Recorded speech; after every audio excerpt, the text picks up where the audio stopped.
Sili pa lang mga idol, ulam na. Saan ka pa? For today's video mga idol, siyempre magluluto tayo ng ginataang gulay na papaya.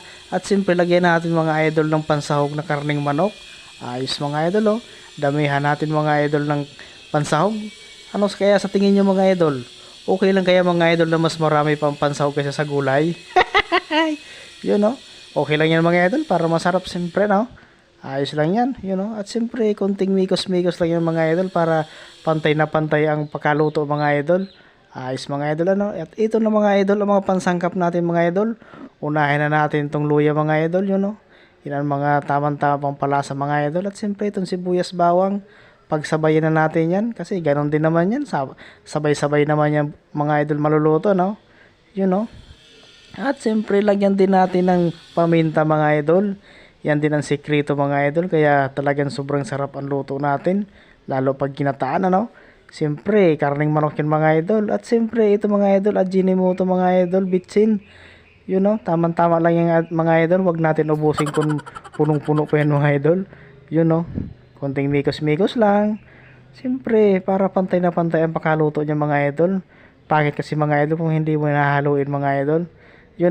Ayos mga idol, At siyempre, ito na ang pang main event, mga Bicolano tayo mga idol, hiniwa ko pa mga idol yung sili para damang-damang mga idol ang anghang at sarap mga idol. Ayos Kulang pa nga yan mga idol, dapat ngayon mga siling labuyo mga idol, yung pulang-pula talaga. Kasi yun naman talaga ang dapat mga idol, kaso wala lang akong mahanap mga idol. Ayos Kayo mga idol, ano ba ang gulay nyo mga idol? Anong niluluto nyo ngayon? Comment nyo nga mga idol para mag-share naman tayo, konting pampalasa mga idol, asin, At siyempre, ilalagay natin mga idol ang pang-main event natin dyan mga idol. Ito mga idol, gata. Yan ang purong gata mga idol. Yan ang pang-main event natin mga idol. At siyempre, pagkatapos yan mga idol, dyan na natin ilalagay yung pang-pasikritong pang-pasarap. Yung parang may mahay ka mga idol, yung ginagamitan. Ito na, magic sarap mga idol. Bekenemen! Yan mga idol, Yan mga idol, ang sikreto talaga mga idol ng pampasarap mga idol sa atin niluluto mga idol. Konting mikos-mikos lang yan mga idol. Ayos mga idol, Nangingibabaw talaga mga idol yung pansangkap natin mga idol. Tapos yung mga pansahog natin.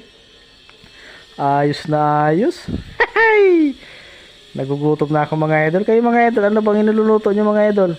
Comment nyo naman mga idol para magpalitan tayo ng ulam. So ayun mga idol.